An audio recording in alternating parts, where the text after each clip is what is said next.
to the Ones Ready podcast, a team of Air Force Special Operators forged in combat with over 70 years of combined operational experience, as well as a decade of selection instructor experience. If you're tired of settling and you want to do something you truly believe in, you're in the right place. Now here's your host, former Prep Course Ops Superintendent and current Special Reconnaissance Training Guru, Trent Segmiller.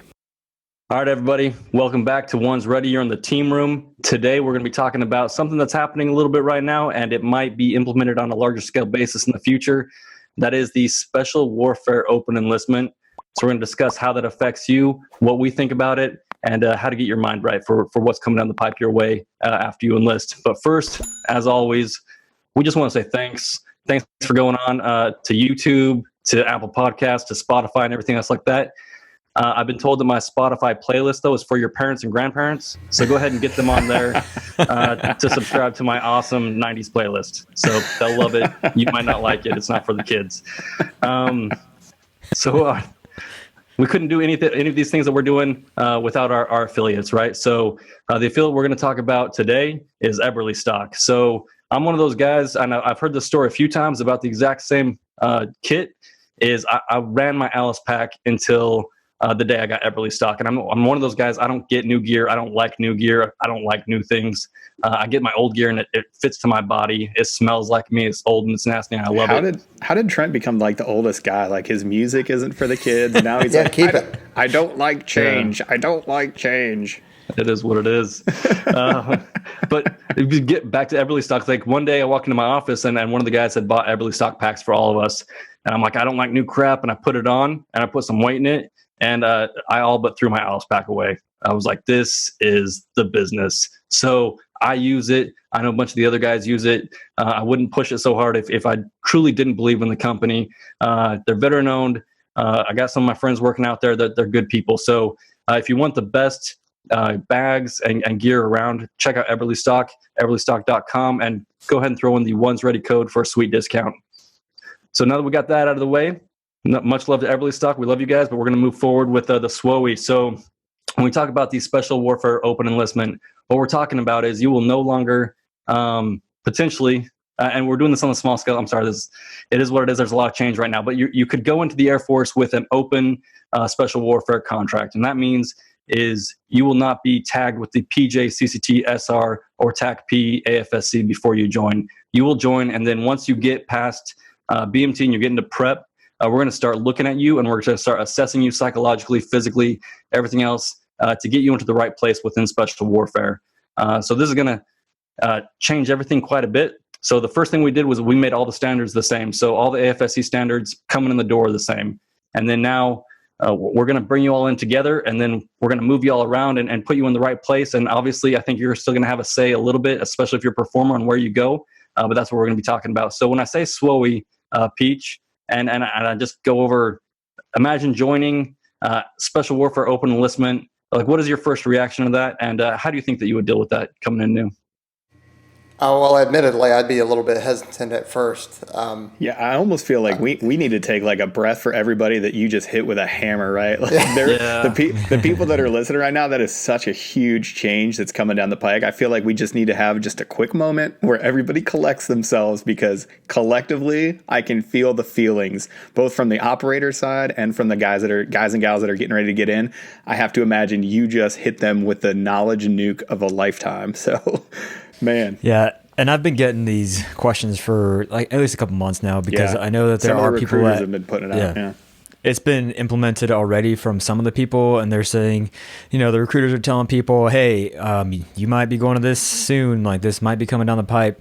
And it is difficult for you to, like, I want to sign up and I want to be a PJ, or I want to sign up and I want to do a CCT, whatever. It's definitely a change, but we're going to talk about, some of the upsides and how you can kind of balance that out. So yeah, good pause for taking a break, Aaron.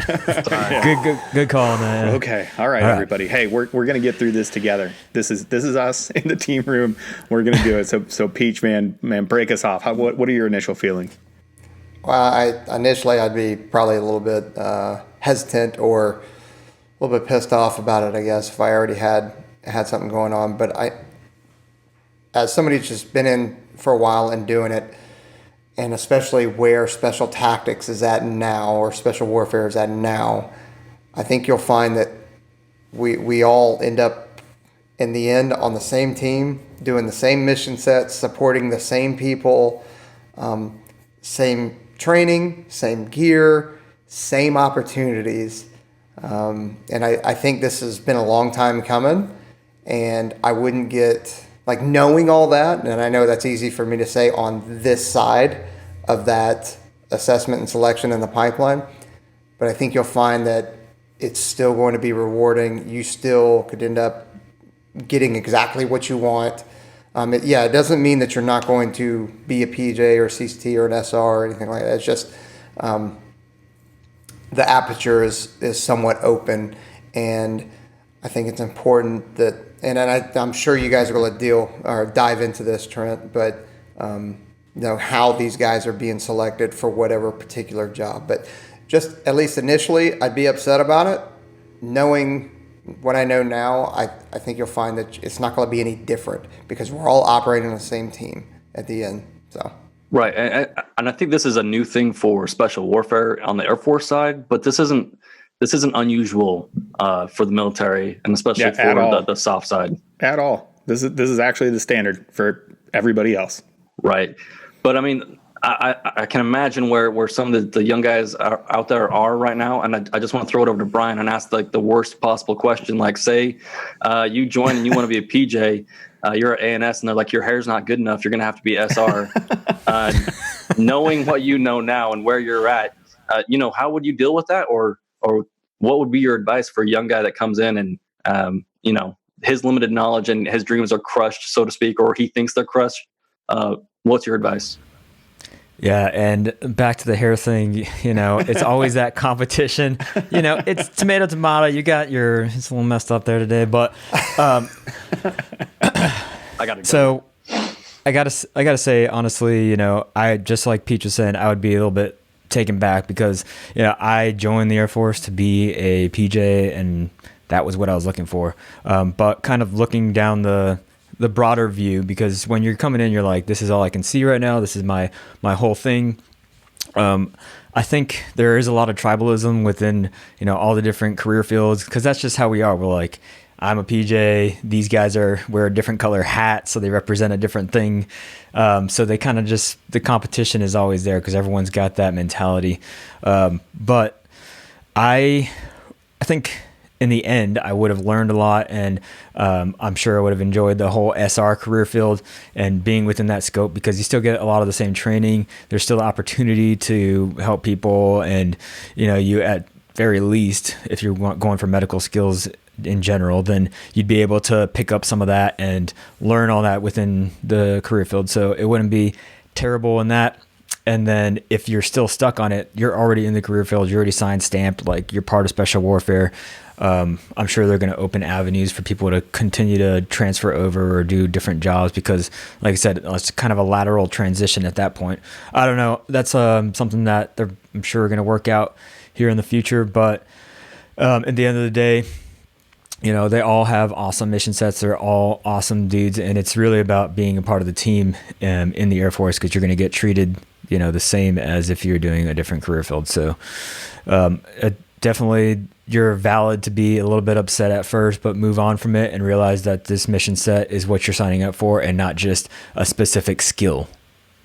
Right. So that's what I would say. Right. It's more mission focused. And then I'll say, like, with the amount of medical training I've gotten as a where I'm at is pretty robust. So I love medical trauma or trauma situations. Like, it's one of my favorite things, going through those situations.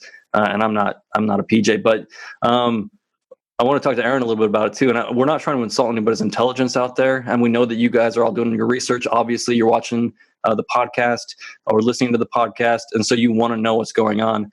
But Aaron, do you think that when you join, you have all the information that you need to fully make that decision for you? Or are you in a better position than the cadre and the staff to really make that final determination. And it kind of sounds weird, but that's the question. No, I know exactly what you're getting up and what you're teeing me up for here, because I'm the worst, man. I am an early adopter for change. That's just how I am. I want to stay relevant, not now, in 10 years, in 15 years, in 20 years.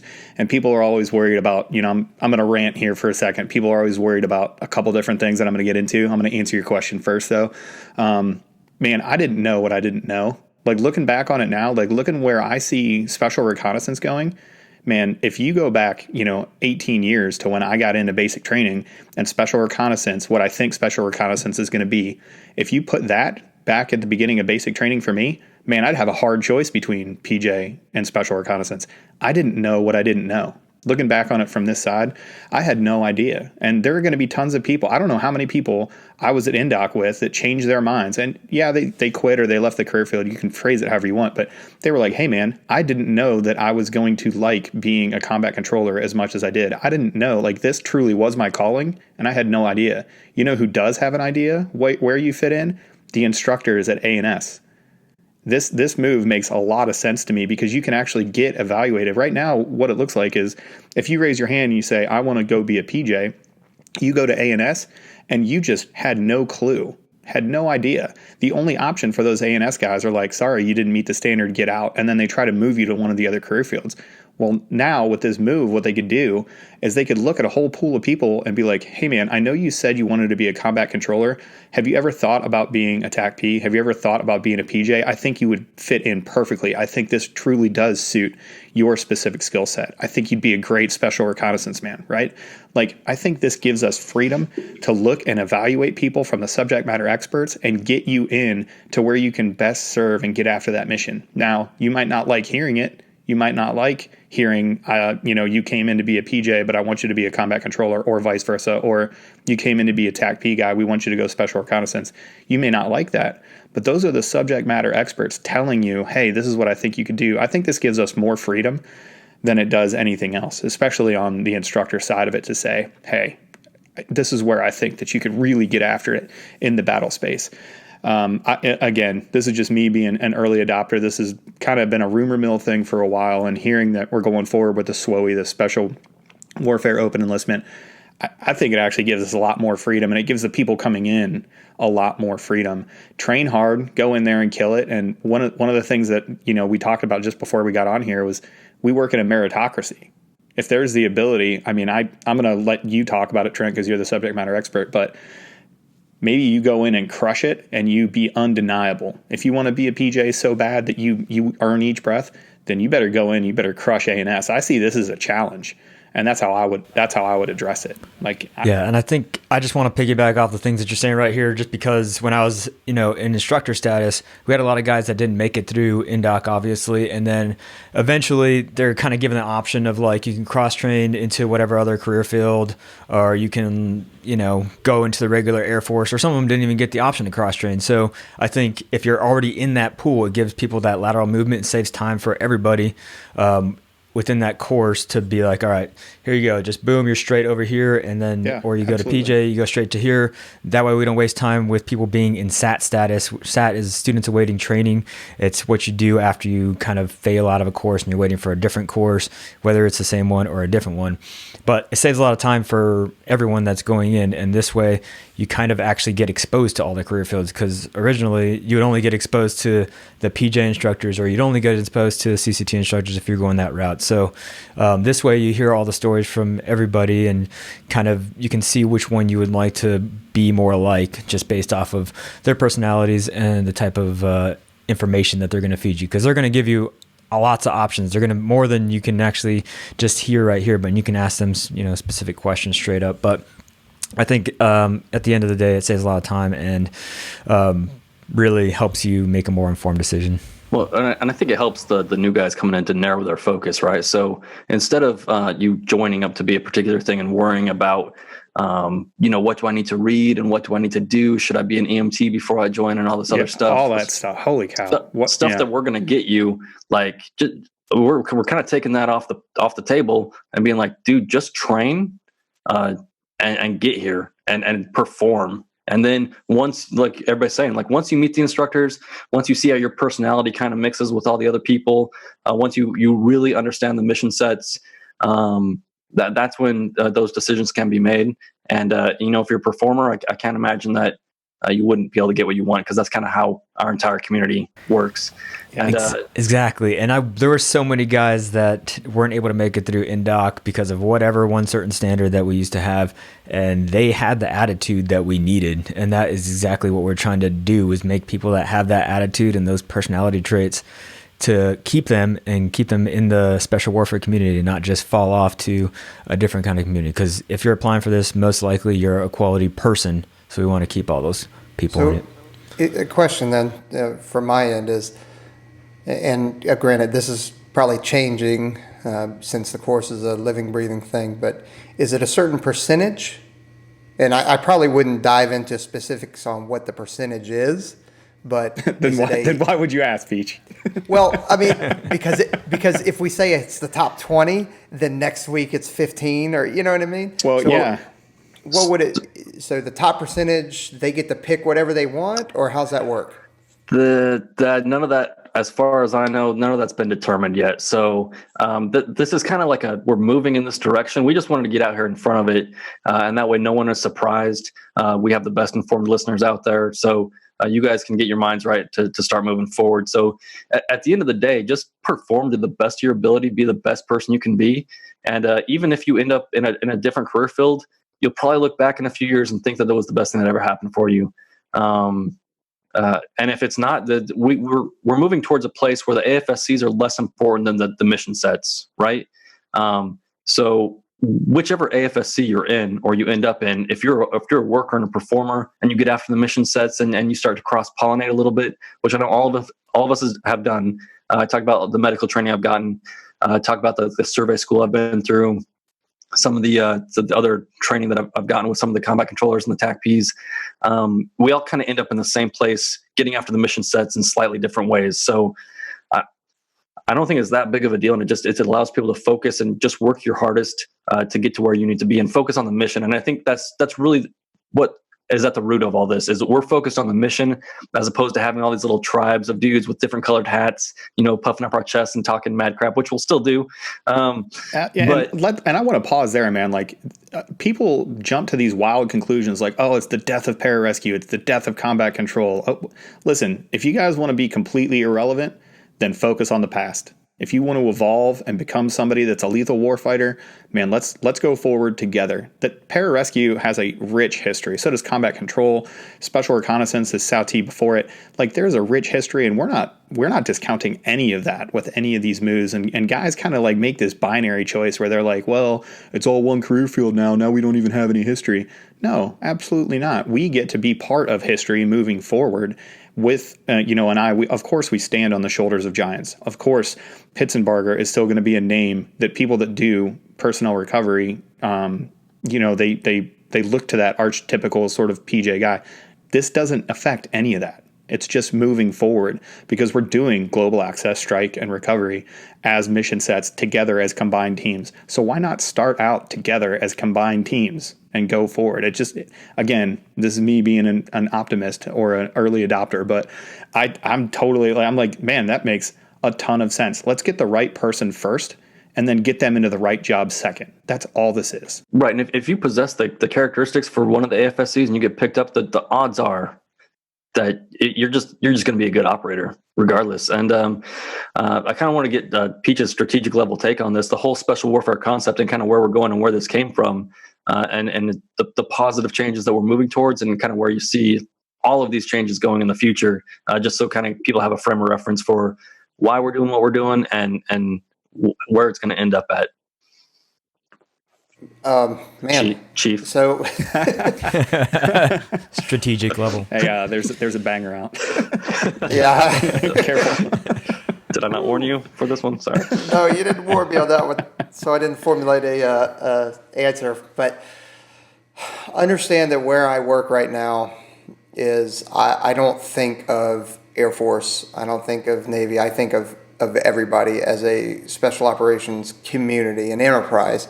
So SOCOM, and I can't speak for Special Operations Command, obviously, but from a strategic level, we have to look at current, and we have to prepare for emerging threats that we're going to face later on. And in order to better prepare that, special warfare has to move in this direction. Because, and I've brought it up before, it's not only right person, right place, right time. And I use the bus analogy. We want the right people on the bus, we want the right person in the seat, and we want the right person driving that bus. So that's what we're going for. That's what the instructors are looking for, and that's why they're assessing you that way, and then kind of also driving you like, hey, we're going this way, we're going that way. And Aaron, you're right with the whole early adopter thing. I am also an early adopter. At least I like to think I am. Maybe I'm not as early as I think I am, but I think this is the right direction for us. And you're right, this is not new.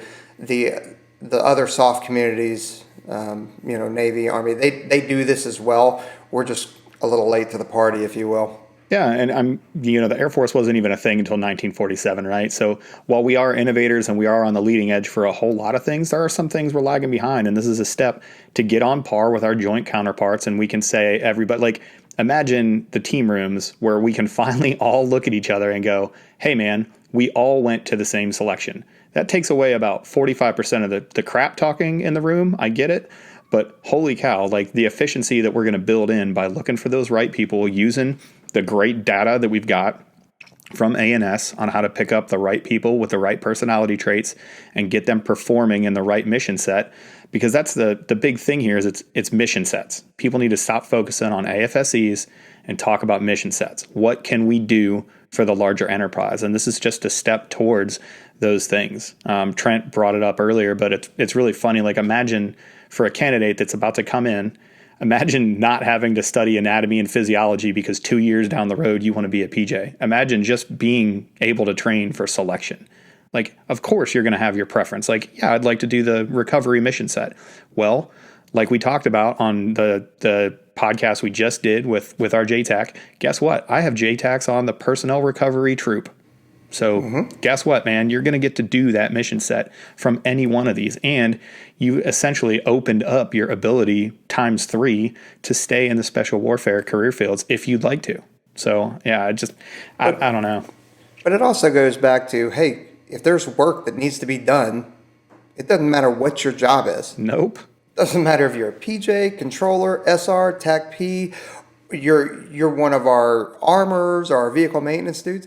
There's work to be done. Do it. Yep. Yeah. No, I totally agree.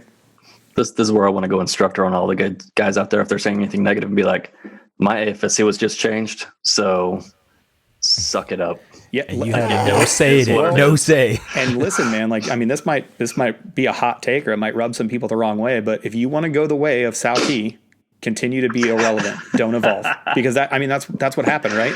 They looked at SWOE and they were like, they're not bringing the capability that we need them to, so they changed them. You want to talk about erasing your history, you want to talk about damaging whatever, continue to be irrelevant or continue to stop evolving, and that's where we're all going to go. So listen, guys, I got it. Like, it might cause some feelings. I know it's going to cause some feelings on the operator side of the fence. I'm positive about it in all the career fields. Like, I can already hear it coming, right? Man, can't get out of it, get into it, and affect this change positively and go forward. Oh, Bill Adams quote. Had to. I'm telling you, I just steal quotes from people. Excellence is a habit. That one's mine. That's not Trent's. Yeah.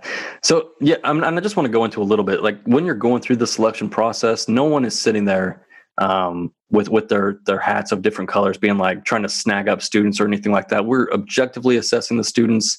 We're objectively assessing the needs of the Air Force and the needs of the operational community, and that's how the decisions are going to be made. You know, your abilities, your personality, everything that you can bring to the table, what needs to happen overseas and operationally.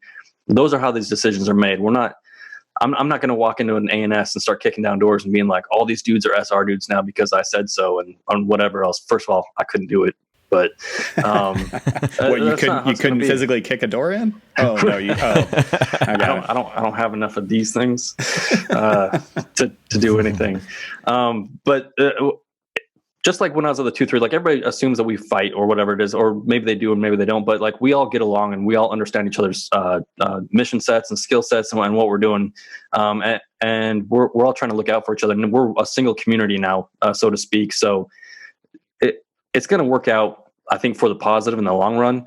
And then like Brian was saying, if you're in PJ Indoc back in the day and you decide you want to be a combat controller because you're hanging out with those bros after hours, and you decide to switch over. Like that's the only thing you could do was quit and hope that they went. You had no option. Like imagine being locked into the DEP program, training for months, maybe years to get in, to go to basic training, to go to assessment selection, only to find out that your personality works better somewhere else. Right. Like you had no options. And it works out better for you. Right. Yeah. It works out better for you. Hey, guess what? Maybe you just don't like medicine. You may think you like medicine, but, and I think one of the reasons why we have this perspective is because we all went ST and we worked together before we went to specifically like a rescue squadron where everyone is a PJ or whatever. So we got that opportunity. Like my first TDY was with Peach, and I was doing ECAS on the mountain with a bunch of CCT dudes. It was me and another dude, Mike, and we were doing, CAS. So, you get to appreciate what these guys are actually doing in their side of the job, and you get to actually participate in that whole thing. Like I've gone out and set up charges and do all that kind of stuff, even though that's not in a PJ's mission set or whatever. But, having that experience and being able to move away from just, I have to be the medical guy. No, it's just like all these guys are saying, like anything that has to be done on the objective, you're a force enabler. If you're able to, see different sides of things or solve a problem that someone else, who didn't pay attention to what the CCT guy was telling them wouldn't be able to do. So being able to have all of these skills and options just makes you more lethal and more of an asset on the battlefield. So that's what we're trying to make guys and train them to do is, jack of all trades kind of thing, and that's going to be everyone out there on the battlefield. We want you guys to perform, and we want that personality, not just specifically a guy that's really good at only doing an IV or only good at talking on the radio. We need to be good at everything. You bring up this weird thing, and it's this weird intangible thing. I can't describe it. I can't explain it. But we are tribalistic in personality types. Like controllers gravitate towards other controllers. We have like a setup, it's the weirdest thing. Like SEER guys are SEER guys, EOD guys are EOD guys, and you can tell them a mile away, and PJs are PJs. You don't understand how or why or what the deal is, but that's no kidding a thing. And like when you're getting in, you have no idea what those personality types are like. You don't know if you're going to get along with those dudes kind of in that room. And it's one of those things that you can no kidding figure out while you're at that SWOE sort of that special warfare, open enlistment sort of environment. That's going to be a thing that we're going to be able to leverage. And I think it'll help us with the marketing as well and getting the word out is Air Force Special Warfare as opposed to trying to individually go out there as AFSCs and say, hey, and we're fighting against each other instead of just bringing people in. And I've told people before, I didn't know any of these existed when I joined the Air Force. And when I got the opportunity to jump at one of these AFSCs, I just took it, and I wasn't like, well, I'd rather be this or this or this. Because it fits my personality type. No, I had no idea. Yeah. No, I'm a super nerd, so it worked out for me really well. But you know what I mean? All I cared about was getting after the mission, and contributing more and doing, getting closer to where the rubber hit the road, operationally speaking. So, guys, at the end of the day, if you want to scratch that itch, if you want to get out there and make a difference and do the right thing, take the fight to the enemy, it doesn't really matter that much. You perform, you keep moving forward, you're going to get your opportunities. So I just wouldn't get too hung up on it. And honestly, you guys don't have all the knowledge that you need to make an informed decision. I know that sounds mean to say, but it's the truth. Yeah. I mean, I certainly didn't. I made this decision, literally within, I told the story on the YouTube channel the other day, but literally within a couple days, I was at a recruiter. I was like, yep, PJ sounds great. I want to do that. I had I didn't have any of the information that I actually needed to make it. Looking back on it, it worked out great, but man. All right, well, I mean, I don't want to belabor this too bad. I want to keep kicking the dead horse and talking about specifics too much. But guys, this is something that's coming. Anybody ever think about doing a different AFSC, or any parting words of advice for the new guys coming in? As I was already a combat controller, no. I will, but originally I came in as PJ because I didn't know about combat controller until NDOC. So, but knowing what I know now, I would not have made a good PJ. I would not be a good controller or an SR guy. I'll tell you that straight up. I don't know if I could hack it over there. Yeah, I mean, hey, I enjoy medicine, so whenever we get to do live tissue and I get to do rescue type stuff, like, it's fun and I enjoy it. But the way you guys are able to triage patients and stuff, I mean, even now I still have a problem remembering, ambulatory and walking wounded, and like which one's a priority. I have no idea. I always need a refresher, Just give him ketamine; he'll be fine.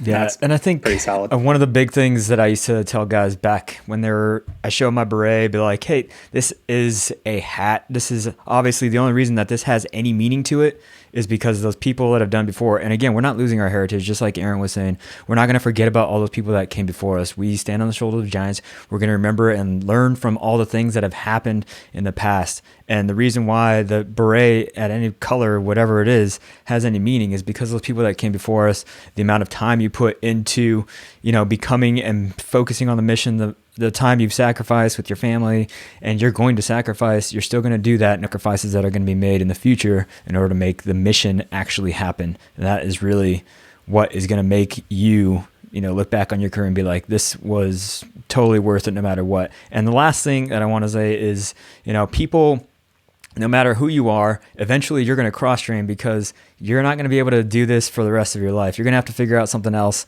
after you're done with this career field. And, you take from it, like you said, the experience that you have, the time that you spent with all these people, and that's what makes you the person that you're going to be once you're done with your career in the military, or even if you cross